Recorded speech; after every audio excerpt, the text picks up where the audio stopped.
Le Bulletin, une présentation de Multiprêt. Qui d'autre?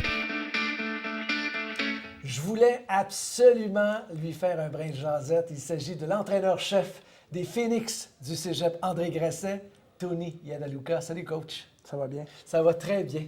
Coach, j'ai parlé à deux analystes de football collégial. Je lui ai demandé de me parler du top 3 de cette saison. Le premier m'a dit que ça va être André Grasset, Saint-Jean, Limoilou. Le deuxième m'a dit André Grasset, Limoilou, Saint-Jean. Tu as une bonne équipe cette année? On a une bonne équipe. Il faut rester en santé. Il faut continuer à travailler fort. On a eu un bon premier match de saison. C'est sûr qu'on a fait encore beaucoup d'erreurs. Puis il faut rester en santé et s'améliorer de semaine en semaine. Est-ce que tu es d'accord avec ces prédictions-là? Ces trois équipes-là au sommet du classement Division 1? Moi, je pense que dans notre ligue, n'importe qui peut battre n'importe qui le samedi. Donc, c'est encore trop de bonheur pour parler de prédictions. Puis, dans notre ligue, tu es à une ou deux blessures de tout changer ta saison. Donc, je n'irai pas avec des prédictions. Ça fait trop longtemps que je suis impliqué dans le football pour savoir que oui, on a de la pression, qu'on sait qu'on a une bonne équipe et que c'est l'année pour le faire. Mais on va y aller semaine après semaine. J'aimerais que tu nous parles des joueurs qui seront à surveiller dans ton équipe cette année. Là, je pense que Pepe Gonzalez, notre carrière, qui revient pour une troisième saison, qui vient de lancer 5 passes de toucher en fin de semaine, ça va être le joueur à surveiller.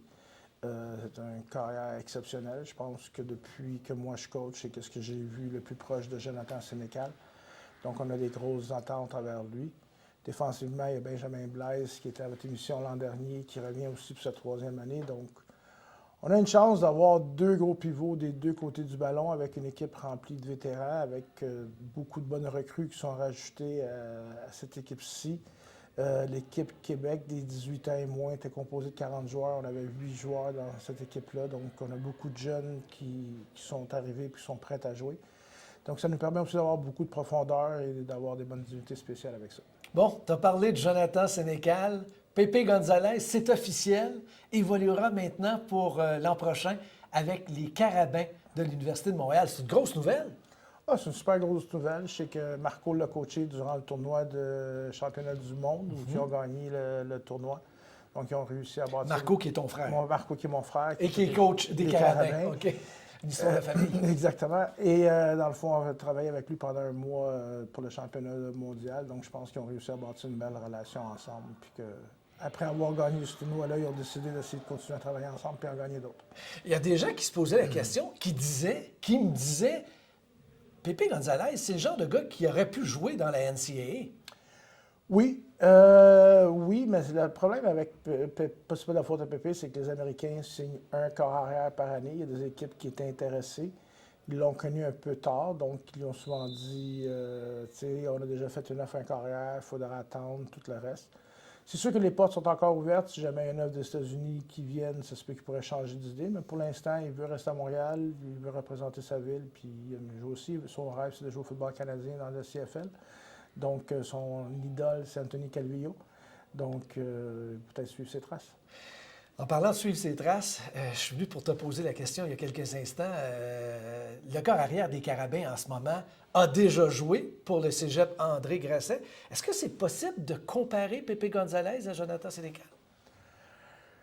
C'est deux genres de carrière un peu différents. Jonathan Sénécal, je vous dirais peut-être se sert de ses jambes, il est beaucoup plus athlétique que Pepe. Donc, il essaie, si Jonathan Sénécal est dans le trou, il va partir à courir puis aller chercher des verges. Pepe, lui, va essayer d'être aussi athlétique, mais va acheter du temps pour lancer le ballon. Donc, c'est vraiment la grosse différence entre les deux. C'est vraiment dur à comparer. Je pense que les deux, c'est d'excellents carrières. On est chanceux de les avoir réussi les deux. Donc, on produit des bons carrières, on recrute des bons carrières, puis on a un système de jeu basé sur la passe beaucoup comparé à d'autres formations au Québec. Bon, vous recrutez d'excellents carrières. C'est quoi votre recette miracle? Tu regardes l'athlète en général ou il faut vraiment que c'est un gars qui a un excellent bras? Ou comment ça fonctionne? Bien, c'est sûr que dans le fond, on va prendre des gars qui ont un excellent bras puis qui ont de l'expérience de football puis qu'on pense qu'il a de faire des lectures. Donc, on va regarder en vidéo leur film du secondaire, puis ensuite, on va analyser qu'est-ce que nous, on considère être le meilleur qui sort dans ce classe-là. Puis on va toujours essayer d'aller chercher le meilleur.